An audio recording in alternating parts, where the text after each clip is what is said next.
امثال اور اس کا پہلا باب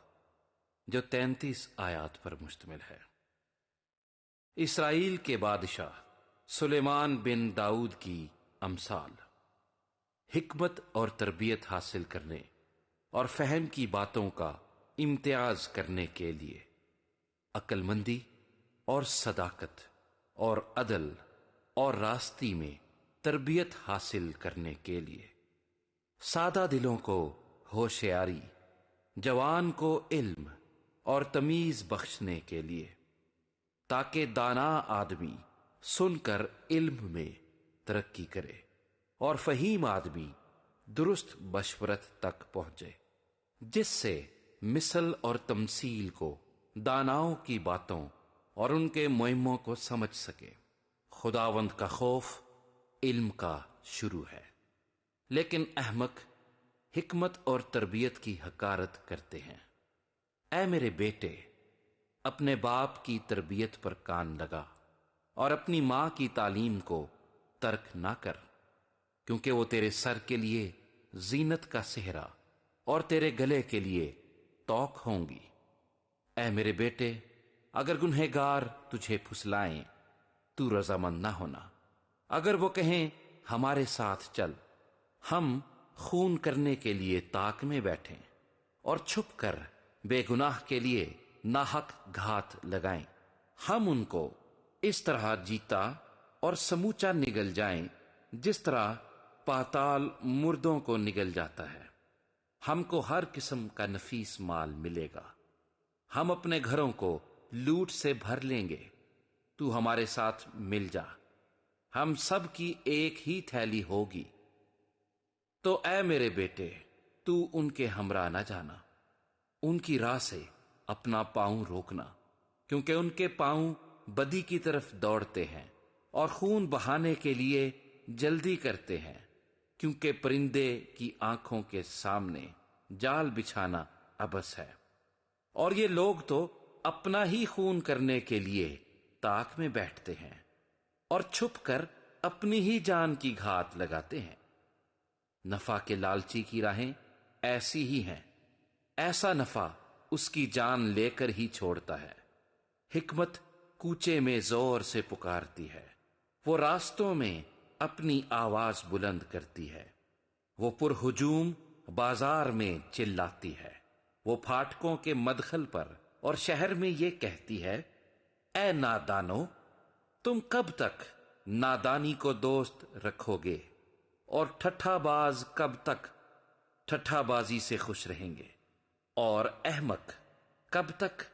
علم سے عداوت رکھیں گے۔ تم میری ملامت کو سن کر باز آؤ،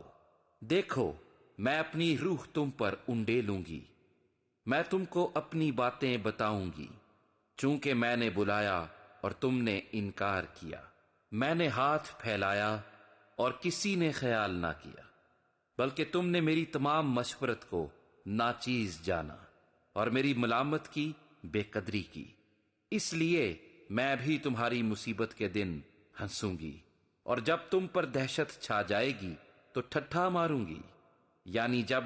دہشت طوفان کی طرح آ پڑے گی اور آفت بگولے کی طرح تم کو آ لے گی،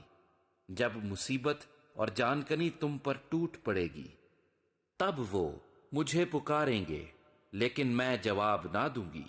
اور دل و جان سے مجھے ڈھونڈیں گے پر نہ پائیں گے،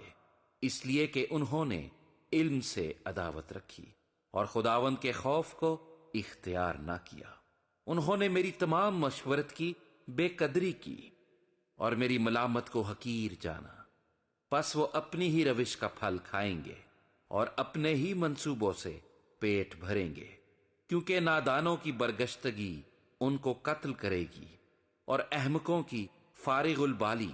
ان کی ہلاکت کا باعث ہوگی، لیکن جو میری سنتا ہے وہ محفوظ ہوگا اور آفت سے نڈر ہو کر اطمینان سے رہے گا۔ امثال اور اس کا دوسرا باب جو 22 آیات پر مشتمل ہے۔ اے میرے بیٹے، اگر تو میری باتوں کو قبول کرے اور میرے فرمان کو نگاہ میں رکھے، ایسا کہ تو حکمت کی طرف کان لگائے اور فہم سے دل لگائے، بلکہ اگر تو عقل کو پکارے اور فہم کے لیے آواز بلند کرے اور اس کو ایسا ڈھونڈے جیسے چاندی کو، اور اس کی ایسی تلاش کرے جیسی پوشیدہ خزانوں کی، تو خداوند کے خوف کو سمجھے گا اور خدا کی معرفت کو حاصل کرے گا، کیونکہ خداوند حکمت بخشتا ہے، علم و فہم اسی کے منہ سے نکلتے ہیں۔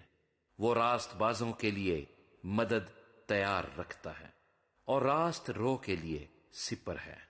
تاکہ وہ عدل کی راہوں کی نگہبانی کرے اور اپنے مقدسوں کی راہ کو محفوظ رکھے۔ تب تو صداقت اور عدل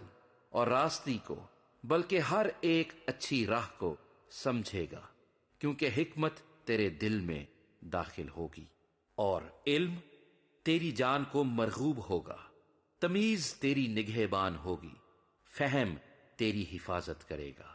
تاکہ تجھے شریر کی راہ سے اور کجگو سے بچائیں، جو راست بازی کی راہ کو ترک کرتے ہیں تاکہ تاریکی کی راہوں میں چلیں، جو بدکاری سے خوش ہوتے ہیں اور شرارت کی کجروی میں خوش رہتے ہیں، جن کی روشیں ناہموار اور جن کی راہیں ٹیڑھی ہیں، تاکہ تجھے بیگانہ عورت سے بچائیں، یعنی چکنی چپڑی باتیں کرنے والی پرائی عورت سے، جو اپنی جوانی کے ساتھی کو چھوڑ دیتی اور اپنے خدا کے عہد کو بھول جاتی ہے، کیونکہ اس کا گھر موت کی اترائی پر ہے اور اس کی راہیں پاتال کو جاتی ہیں۔ جو کوئی اس کے پاس جاتا ہے واپس نہیں آتا اور زندگی کی راہوں تک نہیں پہنچتا، تاکہ تو نیکوں کی راہ پر چلے اور صادقوں کی راہوں پر قائم رہے، کیونکہ راست باز ملک میں بسیں گے اور کامل اس میں آباد رہیں گے، لیکن شریر زمین پر سے کاٹ ڈالے جائیں گے اور دغاباز اس سے اکھاڑ پھینکے جائیں گے۔